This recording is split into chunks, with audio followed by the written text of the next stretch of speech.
Bien, el tema que yo pienso exponer es el que en estos momentos me preocupa más. Quienes me conocéis sabéis que ya queda poco de rodaje en mi vida profesional. Me jubilo el viernes de la semana que viene y dejo, digamos, una situación en la jurisdicción social que a mí me parece verdaderamente preocupante. Bien, todos sabéis que forma parte de la excepción española, creo que no de la ibérica, no sé si también en Portugal, que las fórmulas de autocomposición en este país han estado siempre preteridas, siempre limitadas por la jurisdicción. Y esto tenía una explicación absolutamente coherente, ¿no? La jurisdicción era rápida, aseguraba inmediación, contradicción, gratuidad, ejecutividad y un nivel de calidad aceptable en la fase declarativa, no tanto en la ejecutiva. La ejecutiva colectiva, como sabéis, era un camino vedado y la ejecución individual normalmente ha sido la asignatura pendiente de nuestra jurisdicción. Bien, ¿esto qué significa? Pues que los interlocutores sociales han renunciado a su derecho de primogenitura y lo que han hecho es ceder a la jurisdicción un protagonismo que no le correspondería, así, estupendo, que no le correspondería de ninguna de las maneras. Y, por tanto, la elección de la vía contenciosa de una manera mayoritaria ha supuesto en la práctica la preterición de las fórmulas de autocomposición. Y esto es lo que nos ha llevado al actual estado de cosas. Antes de empezar con los datos, voy a daros algunos datos, pero muy rápidamente. Ya sabéis que el SMAC está devaluado en este país, se considera que es irrelevante, pero los datos cantan. En 2019 entraron 460.421 intentos de conciliación y se resolvieron 147.403. En 2020, 293.878 fue el año de la pandemia y se resolvieron 100.863. Y en 2021, 314.477, se recupera el pulso y se resuelven con conciliación 112.000. Excuso deciros lo que habría supuesto la bomba de relojería que habría supuesto que esto entrara en la jurisdicción. Los datos de la jurisdicción son absolutamente apabullantes. 2019 entraron 432.489 asuntos y resolvimos 394.703. Que nadie se equivoque. Esto no significa que son sentencias. La resolución, estos son datos de la justicia, dato a dato, implica desistimientos, allanamientos, conciliaciones, sentencias. Y quedaron pendientes 318.148. 2020 entran 400.056, se resuelven 335.499 y restan 376.335, prácticamente lo mismo con lo que se empieza el año. Y en 2021 entran 445.837, se resuelven 454.344 y quedan 362.266. Hay que decir que este año es el único año de los últimos 10 en donde se ha resuelto más de lo que entraba. Pero ahora veremos de qué manera. Fijaos que en la justicia dato a dato es accesible en la página del Consejo General del Poder Judicial, por lo tanto no son datos de mi cosecha, sino datos del Consejo General del Poder Judicial, se utiliza esta expresión llamativa, calidad de la justicia, y se anuda a la idea de que las sentencias han puesto los titulares. ¿En cuántos asuntos de esas cifras que os he dado anteriormente se resuelven por los titulares en el año 19? El 80%, sobre un 46% de sentencias. En 2020, el 80,2% sobre un 42% de sentencias. Y en 2021, el 74,9%, recuerdo, el año que se resuelve más, 30% prácticamente de sentencias no las han puesto titulares y se resolvieron el 44%. ¿Cuál es la duración media de los litigios? Bueno, pues ahí lo veis. Hemos distinguido juzgados de lo social, 2019 9 meses y medio, 2020 10,7 meses y medio. Estamos hablando de tiempos medios. Eso significa que hay juzgados que resuelven en 3 meses y otros que resuelven en 2 años. Y 2021, 11,2. Las salas de los TSJ es un poco mejor, 5,7, 6,1 y 5,0. Audiencia Nacional 2019, muy bien. ¿Quién era el presidente de la Audiencia Nacional entonces? 2020, 4,1, 2021, 5,3. Y Tribunal Supremo, que somos el patito feo, 14,8, 16,8, 18,5. Esto este año no es verdad. Este año la casación ordinaria estamos tardando en resolver 2 años, 2 meses aproximadamente. Paréntesis, despido nulo. Imaginad lo que eso puede significar.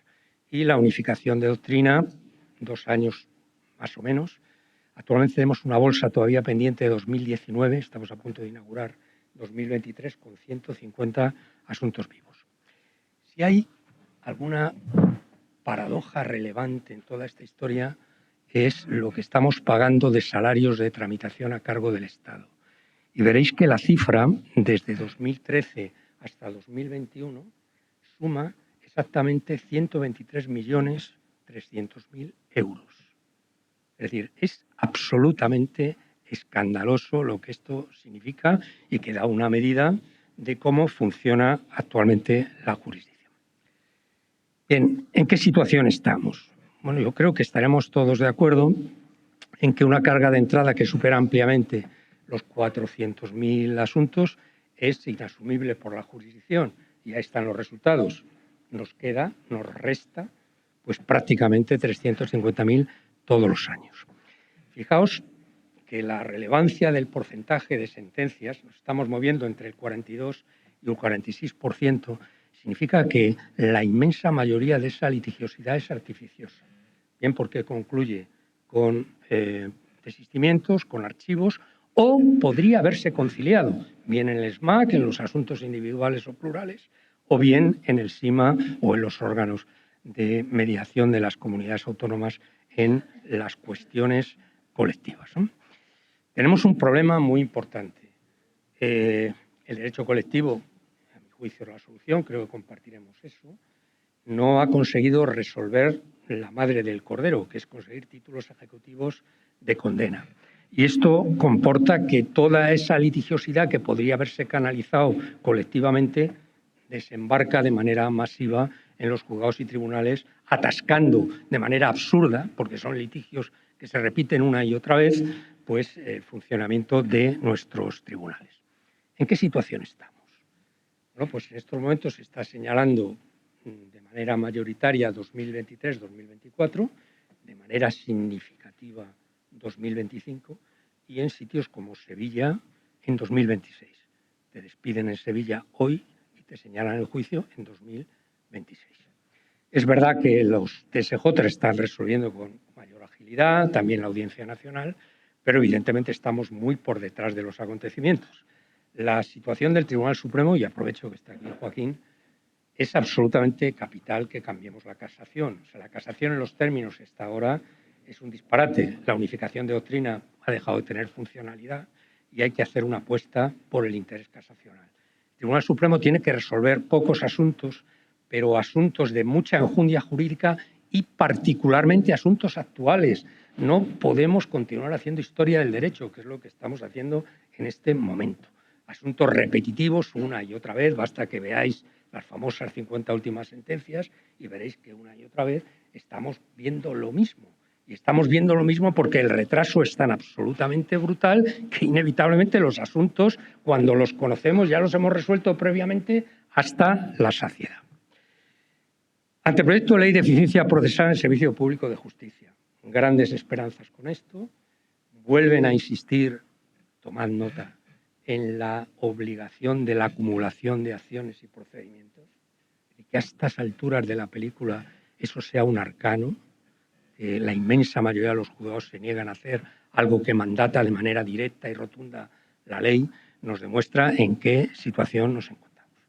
Se hace una apuesta decidida por la mediación y la conciliación y se admite la necesidad del cambio cultural.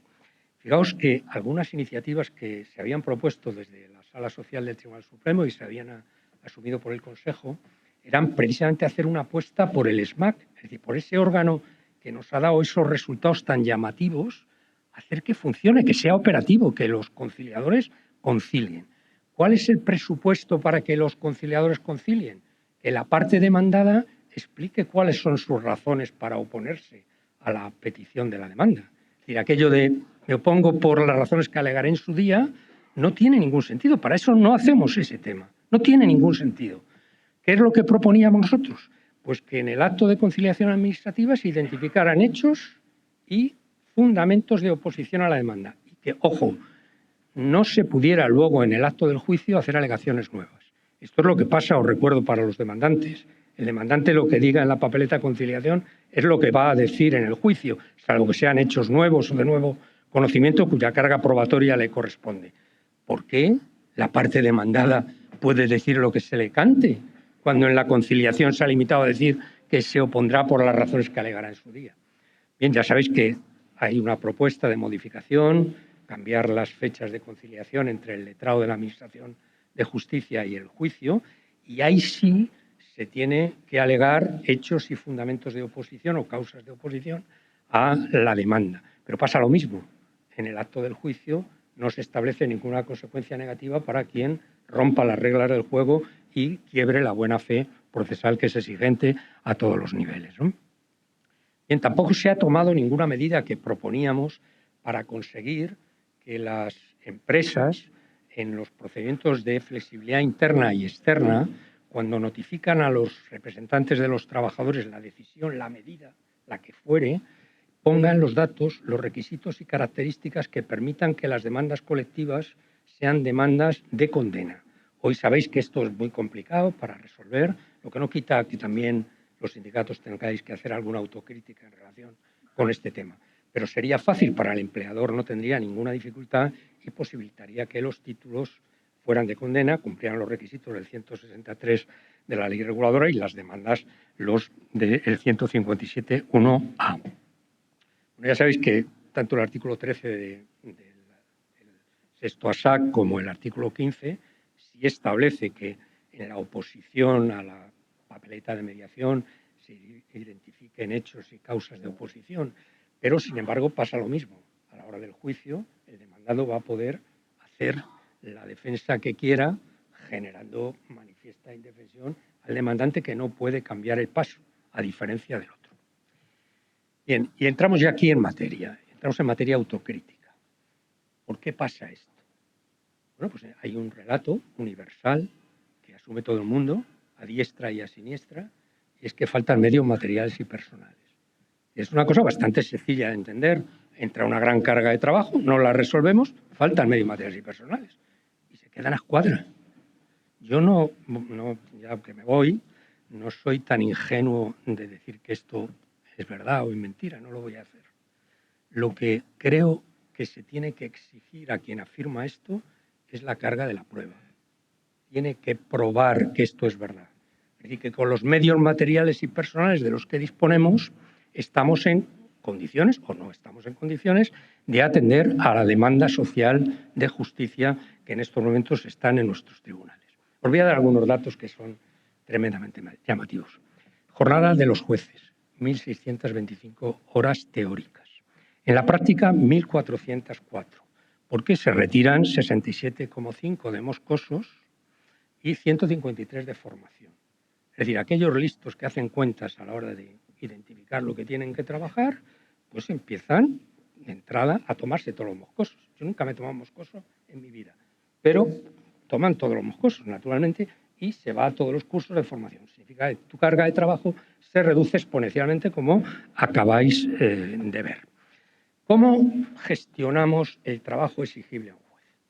Bueno, pues esto trae causa en unos módulos que se establecieron en el año 2003 y que fueron anulados por el Tribunal Supremo con un argumento estupendo, y es que a mí me recordaba una asamblea de facultad en la que estábamos hablando de los planes de estudio, todos muy serios, y de repente un ácrata que estaba por allí en el aula magna de la Facultad de la Complutense dijo: compañeros, yo tengo la solución. Se hizo un silencio y dijo: lo que tenemos que hacer es un plan de estudios para cada uno. Y esto es exactamente igual, lo que dijo el Supremo. No, hay que establecer un sistema para cada órgano judicial para controlar su trabajo. Es igual que todos los órganos judiciales de cada jurisdicción recibamos el mismo volumen de trabajo. Cada uno tiene que tener su sistema. Bien, se anula y entonces ahora funcionamos con unos módulos del año 2010. Posteriormente se hicieron otros de 2013 que nuevamente son anulados por el Tribunal Supremo, en esta ocasión con razón, porque, a la tercera estamos hablando, claro está, porque no habían contado con el Ministerio de Justicia. Claro. Entonces era la solución corporativa que se mira al ombligo y resuelve como corresponde, ¿no? Bien, pues esos módulos son los que se utilizan ahora a efectos disciplinarios y a efectos de compatibilidad. Ahora veremos cómo funciona la compatibilidad en esta historia, ¿no? Bien, y hay otros módulos que son para las retribuciones variables. Esos módulos se aprobaron en el reglamento 2 del 18. Ese reglamento, naturalmente, fue impugnado por los jueces, pero la Sala Tercera no les dio la razón. ¿Sabéis lo que pasa con la retribución variable? Se exige el 20%. Yo recuerdo que hace poco hablaba con el jefe de comisiones obreras de Cataluña y me decía, si a mí mi empresario me pone un 20% de rendimiento, quemo la empresa. Bueno, pues a los jueces ponemos un 20% de rendimiento. ¿A qué obedece eso? Pues a un juego muy sencillo. Yo hago como que trabajo y tú haces como que me pagas. Y efectivamente, esta es la situación en la que nos encontramos, ¿no?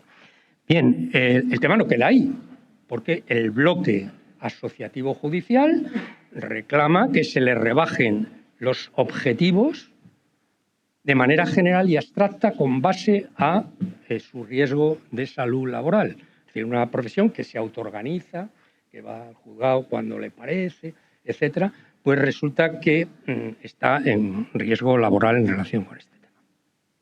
Bien, si veis la justicia dato a dato, veréis, la sentencia esta a la que me refería antes, sentencia de Audiencia Nacional, 7 de febrero del 22, es muy larga, es mía, y seguramente os aburrirá, pero yo os recomiendo que la leáis y veréis lo que estamos jugando aquí, ¿no?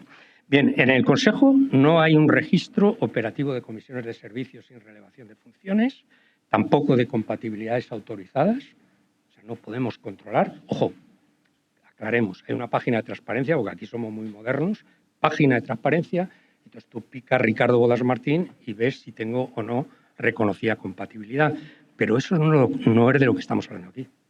Estamos hablando de qué medios materiales y personales disponemos a efectos de saber si se están utilizando debidamente y si cabe compatibilidades cuando el órgano judicial del que dependes está bajo mínimos. Bien, régimen de compatibilidad de jueces y magistrados, que os anunciaba antes. No hay que engañarse, no estamos de manera muy distinta al conjunto de la administración pública. De hecho, se nos aplica el artículo 19 de la Ley 5384, que significa pues, lo clásico, ¿no? Que en materia de formación, de investigación, de publicaciones, de presencia en tribunales, todo esto no exige, tomad nota, autorización. ¿Cuándo necesita autorización? Por ejemplo, para preparación de opositores, cuando dedicas más de 75 horas al año a esta actividad. ¿Quién controla eso? Complicado, ¿verdad? El resto de las actividades formativas, claro, efectivamente tú puedes dedicar una hora que voy a dedicar yo ahora a esta charla, pero preparar esto me lleva en el tiempo. ¿Quién computa eso? ¿Quién lo controla? Bueno, ¿cómo funciona la historia? Requisito constitutivo, cuando se necesita pedir autorización, informe de la inspección. La inspección no te lo da si el órgano requiere una atención preferente por parte del titular, porque tiene mucha carga. Salvo, fijaos qué gracioso es esto, salvo que no sea por causa imputable al juez. Claro, si es por causa imputable al juez, habría que sancionar al juez. Pero si no es por causa imputable al juez, ¿quién decide eso? Yo tengo 2.000 asuntos en mi juzgado y hago el rendimiento mínimo porque esto del Poder Judicial lo veo de manera lejana. Este factor de responsabilidad que está unido por una copulativa al valor independencia. Es no mi problema, ¿no? Bueno, 2. No puedes abandonar por actividad compatible tu lugar de trabajo durante horas de audiencia. En el antiguo reglamento de carrera judicial se decía que no podías compatibilizar hasta las 3 de la tarde. Ahora ya no, es solo las 4 horas de audiencia. Y no puedes abandonar el lugar de trabajo. Bien, supongo que conocéis experiencias miles de esto que pasa en los tribunales, en los juzgados, y el control que puede haber en relación con esta historia. El asunto ya de la docencia privada roza el disparate, pero es exactamente igual en las administraciones públicas. Tú tienes tu trabajo como juez, tu compatibilidad pública. También puedes haber compatibilidad privada, ¿por qué no? Siempre que las horas dedicadas a la pública y a la privada no superen la jornada global correspondiente. Esto nos lleva a una especie de superhombre o supermujer para poder atender la realidad en la que nos encontramos, ¿no? Bien, esta es la situación y a partir de ahí cada quien hace su valoración respecto a la famosa inexistencia de medios materiales y personales y el derecho de los ciudadanos a que alguien, por ejemplo, quien gobierna o desgobierna el Poder Judicial, dé cuenta de lo que está sucediendo en esta historia. Bien, ahora pasamos a la crítica. Yo ya he hecho autocrítica, creo que habréis notado que no soy un juez corporativo. Por eso no soy popular en mi profesión. Pero claro, pasa lo mismo con los profesionales, ¿no? Necesaria reducción de litigiosidad. Bueno, está claro que o utilizamos responsablemente la jurisdicción o esto muere de éxito. Tenemos que ser conscientes de eso. Hay que evitar las suspensiones. Esto es un mal endémico de la jurisdicción. Por cierto, en la justicia dato a dato tampoco tenemos el dato del número de suspensiones que se producen. Las suspensiones se utilizan, como sabéis, como un juego, una herramienta de las partes que promueven el litigio, pero en muchas ocasiones también los jueces juegan a esto. Suspendemos. ¿Cómo que suspensión? Inmediatamente. Ya sabéis que este era un problema endémico en la Audiencia Nacional, hasta que llegó un momento en que eso se acabó, ¿no? Bien, obligatoria autocontención. Tenemos que fomentar fórmulas de autocomposición y desistir cuando la pretensión se convierta en insostenible. La querulancia, que en este momento es un mal nacional, es el afán de litigar a cualquier precio, tiene que ser sancionado. Sabéis que se está trabajando ahora una ley de defensa.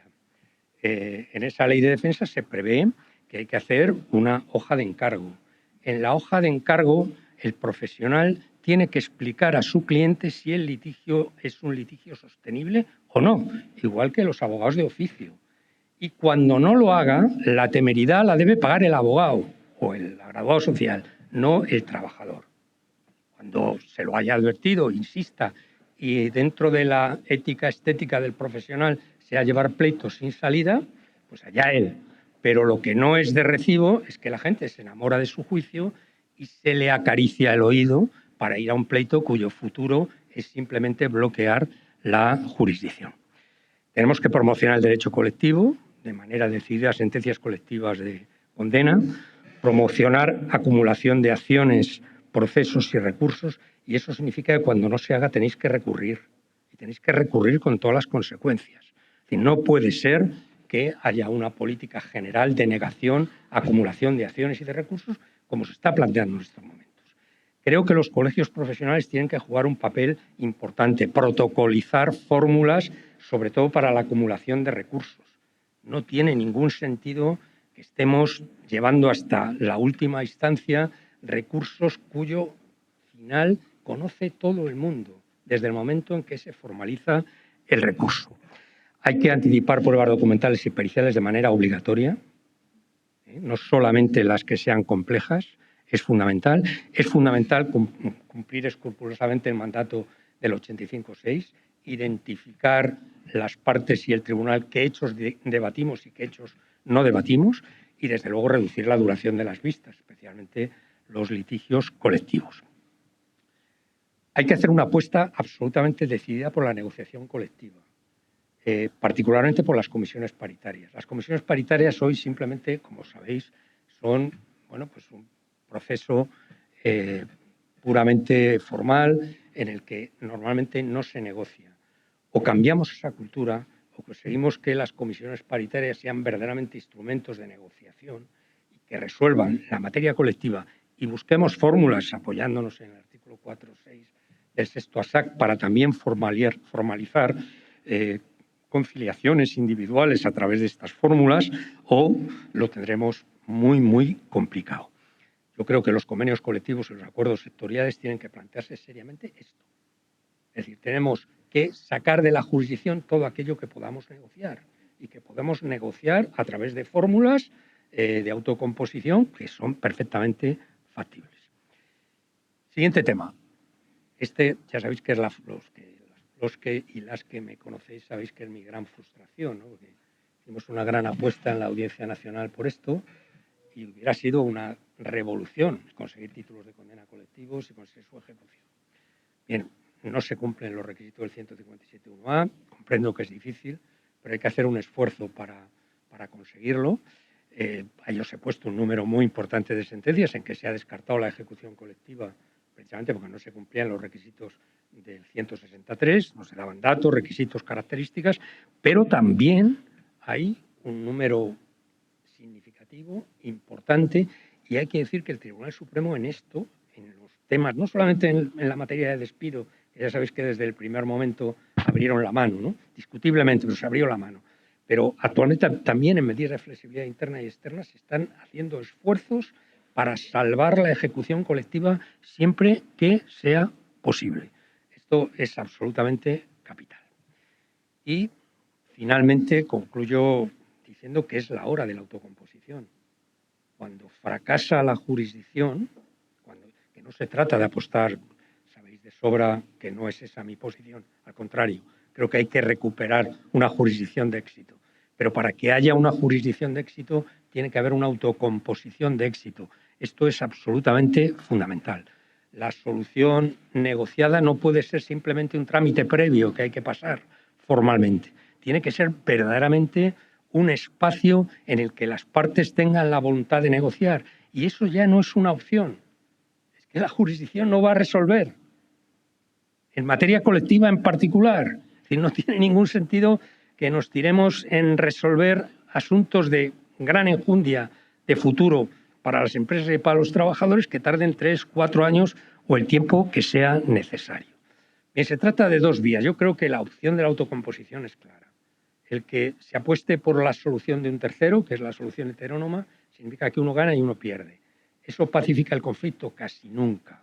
Mientras que en la autocomposición ambas partes son capaces de encontrar denominadores comunes que de alguna manera satisfacen el interés común de ambas partes, que en definitiva es el interés común de la empresa, entendida empresa como barco común en el que van empresarios y trabajadores. Para alcanzar ese objetivo, los mediadores tienen que ser capaces de poner esos puntos en común mediante la exégesis de la posición de cada una de las partes, viendo pros, viendo contras y encontrando las fórmulas de menos confrontación para, a partir de ahí, viabilizar las vías de salida. Antes lo decía Joaquín, vivimos la jurisdicción y la autocomposición de espaldas. Esto no puede ser. Es verdad que el artículo 17.3 del sexto ASAC y los precedentes también decían que no se puede utilizar las posiciones que se han manejado en el intento de conciliación. A mi juicio, lo digo respetuosamente, me parece que es un error. Yo creo que los jueces tenemos que saber qué ha pasado en la conciliación y al revés. Y cuando la sentencia se compadezca con la posición del mediador, estaremos poniendo en valor al mediador, porque acertó y evitó un litigio que no tenía ningún tipo de sentido, ¿no? Sería útil, me ha quitado de la palabra que planteaba Joaquín, ¿no? el buscar fórmulas de unificación. Esto es absolutamente fundamental entre vosotros y entre la jurisdicción. Tendríamos que hacer convenios en los que nosotros sepamos qué ha pasado en las mediaciones y vosotros sepáis qué es lo que ha pasado en las conciliaciones en los tribunales. En la Audiencia Nacional se producían conciliaciones que habían pasado por el SMAC en porcentajes muy altos para el volumen de asuntos que se litigan en la Audiencia Nacional. Eso es un disparate, es un disparate. Tenemos que conseguir que la gente se dé cuenta, que rompa el mito de la jurisdicción para comprender que lo importante es el protagonismo de los negociadores, de las partes sociales. Bien, Finalizo con la puesta en valor de la mediación como instrumento básico para la alternativa de solución autónoma de conflictos. Yo creo que es vuestro momento. Esta es una herramienta absolutamente decisiva. Tenemos que garantizar imparcialidad, disponibilidad, dedicación, conocimiento. Yo creo que sería bueno que hicierais una apuesta en el SIMA por la especialización en sectores, especialización en empresas. Creo que esto sería una muy buena idea y es absolutamente clave. El otro día lo decía Beatriz en otra jornada que estuvimos los dos juntos, que es importante que aquí la gente puede hablar lo que quiera. Yo os decía antes que en la jurisdicción tenemos que hacer un esfuerzo para reducir eso. Con reducir no estoy hablando de limitar el derecho de defensa. Sabéis perfectamente que no es así. Pero repetir, insistir, no tiene ningún sentido. Aquí a lo mejor eso sí tiene sentido. Porque en ese proceso es donde la incisión de los mediadores, la capacidad, el arte de los mediadores sea muy bueno. Creo que la fórmula de arbitraje tenemos que volver a validarla. Es decir, no tiene ningún sentido que los litigios en donde están en juego intereses, no es tanto litigios jurídicos, sino de intereses, se continúe en la dinámica que estamos actualmente cuando hay, y eso tenéis que construir un cuerpo de árbitros verdaderamente cualificados, que tengan confianza en ambas partes y sobre todo es muy importante capitalizar la experiencia SIMA y por supuesto aquí SIMA, pero por supuesto de todos los órganos de mediación y arbitraje de las diferentes comunidades autónomas, porque este es el futuro. Y concluiría con una frase populista, ya que esto está tan de moda. Hoy la conciliación, la mediación y el arbitraje es patriótico.